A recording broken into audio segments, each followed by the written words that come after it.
दहशतीचं एक उत्तम उदाहरण म्हणजे छत्रपती संभाजी महाराज. होय. ज्या वेळेला पोर्तुगीजांनी फोंडा किल्ल्यावरती हल्ला चढवला, त्यावेळेला फोंडा किल्ल्यामध्ये येसाजीराव कंक आणि कृष्णाजीराव कंक यांच्या नेतृत्वामध्ये फक्त एक 500 ते 600 मराठी होते.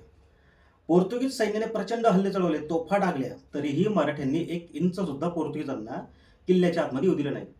यावेळेला धर्मवीर छत्रपती संभाजी महाराज चौलच्या भागामध्ये होते. महाराजांना बातमी लागताच महाराज फोंड्याच्या दिशेने आले.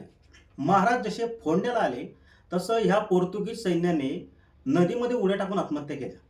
संभाजीराजांच्या हातून मरण्यापेक्षा आपण आत्महत्या केलेली बरी, हे पोर्तुगीज डॉक्युमेंटमध्ये अजून पण लिहून ठेवलंय. पोर्तुगीज कागदपत्र अजूनही सांगतं की शंभूराजांना पाहून पोर्तुगीज सैन्याने नदीमध्ये उड्या टाकून आत्महत्या करणं पसंत केलं, पण शंभूराजांच्या हातून मरणं पसंत केलं नाही, कारण ती भीती होती त्यांच्या नजरेमध्ये. शंभूराजांची दहशत आहे ना, फोंड्याची लढाई सगळं काही सांगून जाते.